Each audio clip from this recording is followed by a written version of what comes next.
Funding for Market Journal is provided by the Nebraska Soybean Board. No matter how you look at it, animal agriculture helps Nebraska's economy. The livestock industry provides increased tax revenues for schools and community services. Livestock enterprises also create jobs while contributing to existing businesses such as local banks and grocery stores. A thriving livestock industry helps maintain our current way of life, but also provides opportunities for the next generation of farm families. The Nebraska Soybean Checkoff helps to raise awareness of the importance of animal agriculture to Nebraska.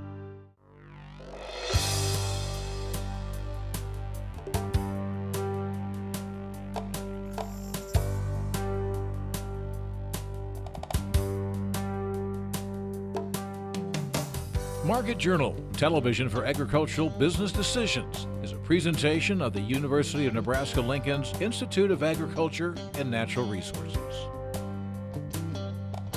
Promotional support is provided by the Nebraska Farmer Magazine, and major funding for Market Journal is provided by the Nebraska Soybean Board.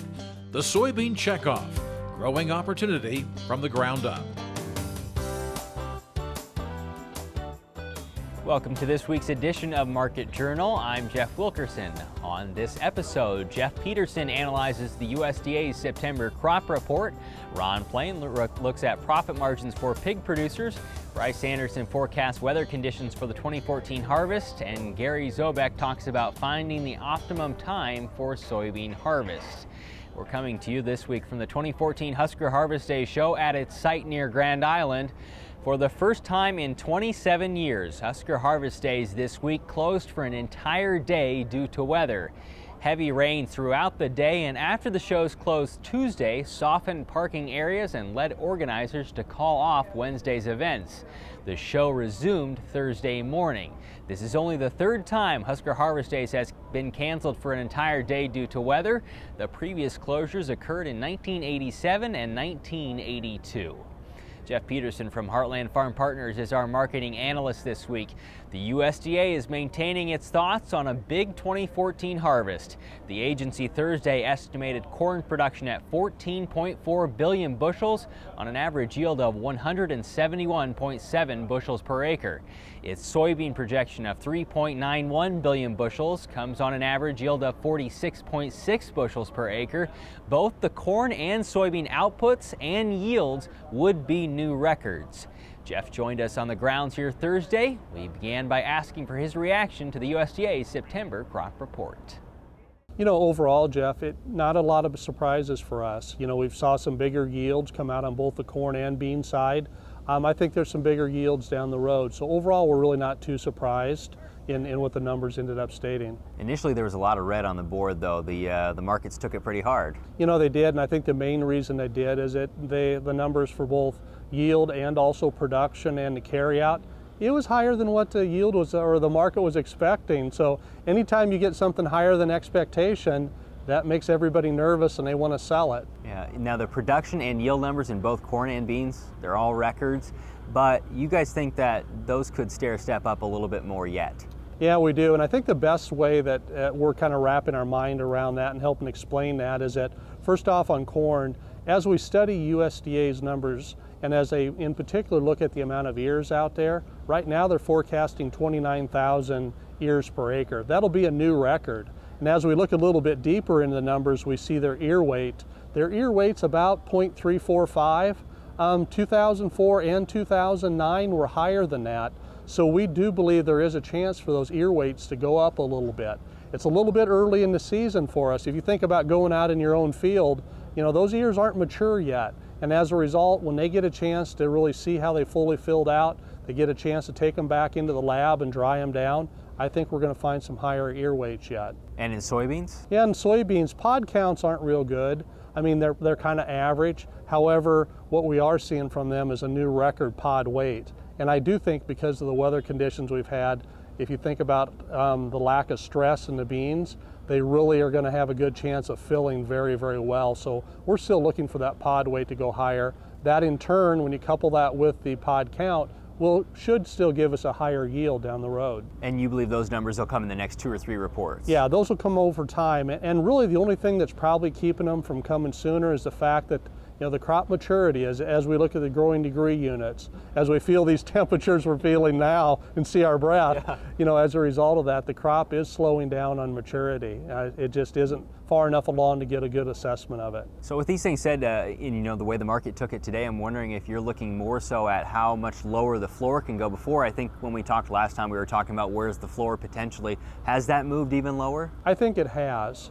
Yeah, it has. I mean, I think it's temporarily kind of being held up right now. We've got a chance of some frost and freeze coming at us here over the next couple days. So I think that's maybe keeping a little bit of floor underneath us.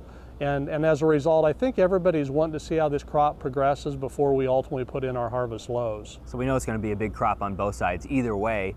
Where does it go? Where's the demand for it? Yeah, there's been a really good amount of demand out there, Jeff. Starting first on corn, the thing that we're noticing out there, ethanol demand, when you have the ethanol price where it's at compared to really the oil price where it's at and ethanol price, very, very good demand there. On the export side, export's a little bit different. I think we're going to have to work to hit our export number. The reason is there's a lot of bushels available coming out of South America. They're going to be competitive. As we also look to Europe, we end up finding that Europe had a good wheat crop, very poor quality, and as a result there's a lot of feed available there, so they won't need as much corn. So that takes a lot of that Black Sea corn, puts it right back against us competitively where we have to compete. And then on top of that, we talk about the US dollar index, and that's been creeping higher. Anytime that creeps higher, it makes us a little bit harder to sell our product. Tell me where you guys are on selling strategies for the 2015 crop, corn and soybeans. Yeah, on the selling side, I think and it's a great question to bring up right now, is that we are sold. We've got bushels sold for the 2015 crop. I think if you're sitting there as a producer right now and haven't sold anything on the corn side, I still think in this area making some very light sales if you're willing to defend it down the road if conditions change. Over on the bean side, we feel beans have more downside potential than what corn does. We could see another 75, 80 cents a bushel down in beans. So as a result, I think getting beans sold here still is a good idea on the 2015 crop. How are you seeing basis move as we approach harvest, a potentially long harvest? Yeah, and that's changed my attitude. If we'd roll back and look what I said probably 3 weeks ago, I'm probably not as bearish on basis as I was 3 weeks ago. I do think we will see a lower basis number at some time where we're at, unless this harvest really gets drawn out. I think if we look at the maturity on this crop, it's definitely slowed down. It's not maturing. A lot of this is going to be wet. So what that's going to end up meaning is that we're going to have the crop is going to come to town slower. I wouldn't be surprised right for harvest basis here in Nebraska to see a little bit better basis yet in the gut slot harvest time spot for corn and soybeans.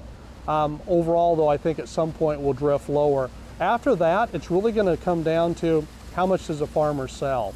What we're seeing there is we're kind of the opinion as we put our plans together is that I think it's going to be really hard to get grain out of these farmers' hands once they go ahead and get these bushels tucked away. I want you to qualify something for me. Earlier you said it's important to note that when we're talking about these prices, it's a different market in both commodities. Why is it a different market now? Yeah, and when I say a different market, there's really two items that I would address on that. One, we're now below cost of production. So all of a sudden the livelihood of our businesses are at stake. Secondly, the market is much more global than it would have been the last time we were back down to prices. We've got more competition out there in the Black Sea. We've got more competition coming out of South America. What that means is that, and also China is consuming more. Anytime you have more global items going on, more global influence, you have to be watching things bigger. You also have to be prepared for more surprises, which means you have to have a marketing plan that is able to adapt to the conditions that's out there. Our full interview with Jeff is available on the Market Journal website and through the Market Journal mobile app. Next week, Mike Briggs will join us to discuss cattle markets. We also have Hog Market Analysis this week from University of Missouri Extension economist Ron Plain. In Nebraska, hogs account for more than half of the state's soybean meal consumption. Decimating issues such as the Porcine Epidemic Diarrhea virus can therefore make an impact not only on pig producers, but also soybean growers. The latest data from the last week of August shows the smallest number of positive PEDV tests since mid-October 2013, but colder weather on the horizon could make it easier for the virus to spread. The feed for those hogs is about to get help from record corn and soybean crops, and pig prices have risen to historically high levels. That combination helps show why the USDA is projecting a big jump in profits for pork producers in 2014. We talked with Ron Thursday morning and began by asking about prices in cash and futures markets. Well, we're seeing a bit of a rebound, Jeff. We had a very sharp decline in hog prices through July and August, but since the 1st of September, prices moving back up a bit. We've got carcass prices in the mid-90s for hogs, cutout value around 105, 107 per hundredweight, and so headed the right direction for a change. Where does the trend show that we'll go here as we move into winter? Well, not so good. Seasonally, we always have more hogs to slaughter and more pork on the market during the fourth quarter than any other time of the year. So although we may see prices move still higher yet this month, once we start getting into October, there's going to be pressure, and I expect prices to slide back down as we head towards the end of the year. So PEDV cases are low right now, but when the weather turns, what's the expectation on your end? Yes, our expectation is that PED is going to be with us for a while, and it's going to be a seasonal problem with a lot more cases and a lot more baby pig death loss during the winter months, during the summer. And, you know, since hogs go to slaughter 6 months of age, roughly, then we'll see the impact of slaughter 6 months later. A lot of baby pig death loss, we're afraid, during the winter, reduced slaughter during the summer months. Not so much problems with PED virus in the herd during the summer months, but then plenty of hogs and plenty of pork in the winter months, 6 months later. And certainly that'll play into effect here in a couple months then. Yes, so I expect, well, last 2 weeks we've been down 10% on slaughter. Daily hog slaughter during the month of August is down over 8%, which reflects a lot of baby pig death loss in the first few months of this year, back during the winter. I'm expecting slaughter to pick up, daily slaughter to continue to increase as we move towards December. What about slaughter weights, Ron? They've been heavy all year long, Jeff. We've now had 17 weeks in a row with slaughter weights at least 10 pounds heavier than a year ago. So packers and producers are making up for the lack of hogs to a certain extent by feeding them bigger and processing heavier hogs. July trade data is out. What does it show? Some good news, really. We were down 2.5% in pork exports during the month of July, but year to date we're up 6% in pork exports. We've had fabulously high record hog prices and pork cutout values, yet we're still up 6% in pork exports. So foreign demand for U.S. pork is still very strong. Mexico is the big growth market. The last couple of months, they've been our #1 foreign buyer on a tonnage basis, with Japan, who's normally #1, sliding to #2. USDA released their farm income data recently. What are they expecting to see from the hog farmer? Well, it's going to be a good year for hog farmers. The inelastic demand for pork means that, yes, production's down about 1.6% year to date, but prices up an awful lot more than that. And so we're going to see record farm income for hog farmers this year, record prices for hogs this year. Production's going to be off a bit, but still, for those farmers who didn't get hit hard by PED, it's going to be a good year. Ron, is there a threat of negative margins anywhere in the foreseeable future? Well, if you plug corn futures and soybean meal futures and hog futures into a model and kind of look at profitability, not this year and not even next year. The futures market's predicting hog farmers will turn a profit on hogs each month through December of 2015. And it's been a very good year. Of the 5 highest months of profitability in the hog business in history, 5 of those were all this year, top 5. The USDA is scheduled to release its quarterly hogs and pigs report later this month on September 26th at 2 p.m. Central Time. As we mentioned at the beginning of this show, heavy rains forced Husker Harvest Days to close Wednesday, but the largest amount of precipitation fell farther east. The National Weather Service in Omaha says the highest reported rainfall Tuesday came near Fort Calhoun at 5.5 inches. We told you in last week's episode, parts of eastern Nebraska had already experienced their share of rainfall, with August precip in Lincoln placing in the top 10 over the last 100 years. While corn and soybean crops are at or near their 5-year averages for progress, the concerns over a long or delayed harvest are starting to become louder. And with this week's colder temperatures, so might the worries over an early frost. On Tuesday afternoon, we talked about these issues with DTN senior ag meteorologist Bryce Anderson and started by asking if we've seen an unusual amount of rain over the last few months. We certainly have in the last part of the summer. July turned out to be a very dry month, relatively speaking. The thing that bailed crops out was the fact that temperatures were in many cases, in many stations across the Corn Belt, cool enough that they were in the top 5 historically for a cool July. And then, of course, we had fairly substantial rains in June, so there was soil moisture for crops to work with. And then we got into August, and here came the rains to kind of finish things off.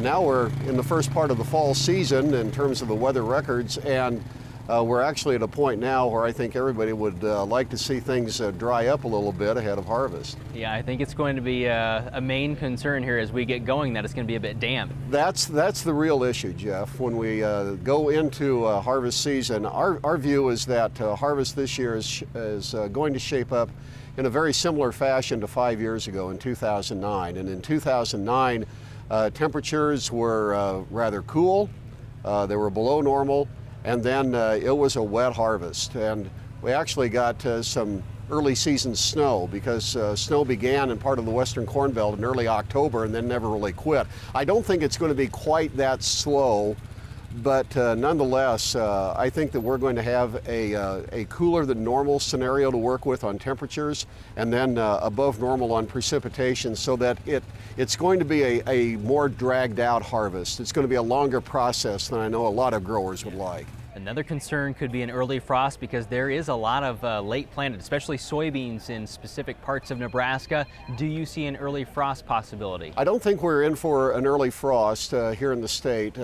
I think we're going to see a normal first frost in northern Nebraska. That would be in the first part of October, and then in central Nebraska more in the middle part of October. I think that it still could be early enough relative to crop maturity that it causes some setback in terms of total output, especially over the northern portion of the state. You mentioned a snowstorm earlier. Is there anything on the radar that suggests we'll see something earlier than normal? I think that we need to kind of be cautious about that because the prevailing temperature pattern that we've had here in the Midwest, in the Corn Belt this year, has been the domination of blocking high pressure over eastern Canada that keeps kind of funneling these below normal temperatures overall into the Midwest. And so because of that, it only takes one of those outbreaks to cause that type of a feature.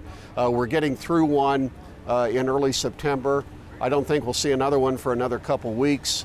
And then it wouldn't be at all out of the question that by the middle part of October, there could be another sort of a little bit of an adventure with colder conditions coming in to cause that kind of a concern, that potential for an early season snowstorm. In a few minutes, we'll get a look at next week's weather forecast with Al Dutcher. There are professionals who have significant influence over consumers' perceptions of beef. In the September Nebraska Farmer, you can read about influencers who were invited this summer to Nebraska cattle operations to see how animals are raised and cared for. The Nebraska Beef Council each year hosts nutrition consultants, food bloggers, editors, chefs and restaurant owners, and other influencers as part of the Nebraska Beef Experience Tour. Nebraska farmer followed along on that tour to get the reactions of those attending. This month's issue says most were impressed with the cattle operations, including the Real Cattle Company in McCool Junction and the Morgan Ranch near Burwell. You can read more about the tour in the September Nebraska Farmer. The latest state crop progress report rates 72% of Nebraska's soybeans in good to excellent condition, with 10% dropping leaves. With harvest approaching, we talked with UNL Extension educator Gary Zobek this week to discuss finding the optimum time to harvest soybeans. A few years ago, UNL collected harvest data that showed many soybean growers were combining beans outside the ideal moisture of 13%.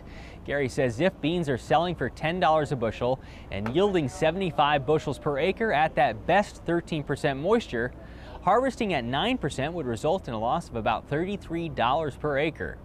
Additionally, shatter losses when beans are dry can add up. 4 to 5 beans on the ground per square foot can drop yield by a bushel per acre.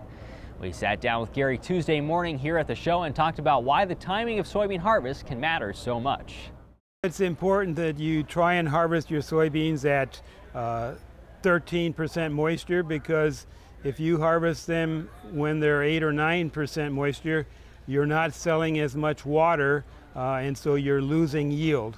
What did you find from the data? You've done studies on this to determine how farmers are selling their beans. What did you see?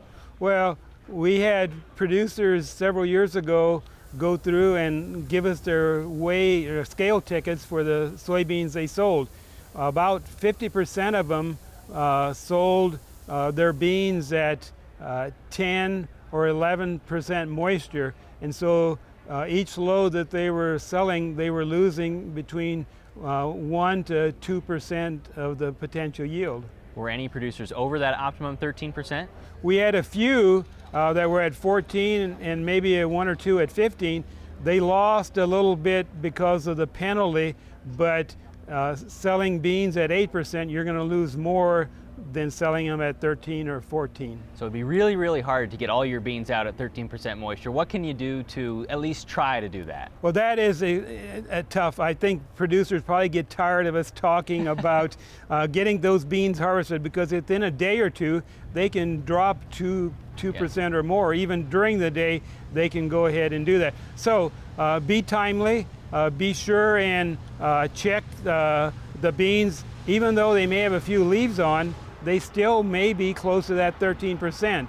And so try and do that. Spread out your planting dates a little bit and maturities. Don't plant all one maturity, because it's going to all be ready.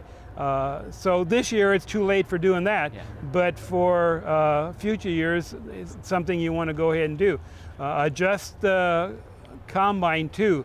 You know, a lot of times we say pull the throttle back a little bit. Just slow down and start early. You said you might have to differentiate, mornings from afternoons and just change how you harvest throughout the day. That's exactly right. So it's important that you get out there on a timely basis. They're going to wet up a little bit as the dew comes in, and so there's ways to go ahead and do that. What about shattering? How much of a problem can that be? That can be a problem. You're going to lose additional bushels if they're extremely dry. And if we get rain and then dry, rain and dry, it increases the chances of shattering. So leaving them out there waiting for them to get a little bit wet because of rain or something like that probably isn't going to work too well. We'll link to more resources on soybean harvest on the Market Journal website. Now with this week's weather forecast, here's UNL Extension State Climatologist Al Dutcher. Well, folks, here again for the weekly forecast. During this past week, of course, we dealt with that upper air low that moved across the center part of the country, brought very cold weather into the region and some heavy precipitation. The storm totals across eastern Nebraska varied from a ½ inch up to 5 to 6 inches across portions of east central Nebraska. Of course, the inclement weather did bring a serious halt to Husker Harvest Days on Wednesday. We had seen the cold air come in. We had a little bit of light accumulation of snows reported across the panhandle, and temperatures right around that magical 32 to 30 degree mark. We haven't had any significant reports yet of crop damage, but of course it'll take a couple days to do an analysis of the direct impacts. As we go through this next week, we are expecting the cool weather to finally give way to a little bit of warmer return of air as we go through the midweek period. And of course, as that warm air increases, we may end up increasing our chances for precipitation. So let's take a look at the upper air models and see what we have going. And the one thing I'll draw your attention to is that we have this trough that's sliding across the northern plains. We're starting to get a westerly component in the upper atmosphere, so that will start to bring in warmer air, and this cold air as it slides toward the east will start to build a ridge into our region. So for today, pretty much mostly sunny conditions and rather cool, well below normal. But as we go into tomorrow, we're going to start to see that ridge trying to build. So some warmer air returns to the western part of the state. Most of the energy will remain north of us. So if we're going to see any precipitation clip the region, it's going to be in north central Nebraska late in the afternoon. And as we go into Monday, as that trough starts to deepen over the Great Lakes, we may see some scattered shower activity, particularly across eastern Nebraska. It doesn't look like any heavy precipitation, but enough to cause miserable conditions, at least the feel-like conditions. And as we go into Tuesday, we'll see the ridge building. So weak waves will continue to pass. If we're going to get precipitation, it's going to be very scattered, very light. It'll be over eastern Nebraska. And as we get into Wednesday, we see the ridge building much farther to the north. Very warm conditions start to build into the western part of the state, and we see the cold air slipping toward the Great Lakes. And there's still that isolated chance for shower activity across the eastern one-third of the state. Now as we go into Thursday, this ridge starts to build in, and we start to see a trough moving into the western United States. So there's going to be a moisture feed from the southwest into the central Rockies, and that may interact with waves moving across the upper periphery of this ridge that may actually develop some scattered shower activity, particularly during the latter half of the day. And as we get into Friday, this trough really reps in fast from the northwest into the central Rockies, and it looks like we might see a well-organized precipitation event for a good portion of the region. So as we look at the temperature forecast, you can see that cooling trend this weekend and the gradual warming as we move through the week. We looked at the 8 to 14-day forecast. You can see this big ridge building in much above normal temperatures for the last full week of the month. And in terms of precipitation, keeps most of the precipitation to our south. And in fact, the models indicate the last 10 days of the month should be almost completely dry. Thanks, Al. Today's interviews can be found individually on the Market Journal website and through the Market Journal mobile app. They include analysis on the USDA's September crop report, a look at margins for pig producers, a weather outlook for the 2014 harvest, and a discussion on finding the optimum time to combine soybeans. Next week, Mike Briggs will be our cattle market analyst. Until then, thanks for watching. From the 2014 Husker Harvest Days show, I'm Jeff Wilkerson. We'll see you next week. Join Market Journal online at marketjournal.unl.edu. You can also follow us on Facebook and Twitter. Promotional support is provided by the Nebraska Farmer Magazine. Funding for Market Journal is provided by the Nebraska Soybean Board. The Soybean Checkoff, growing opportunity from the ground up. Market Journal is produced by the University of Nebraska-Lincoln's Institute of Agriculture and Natural Resources.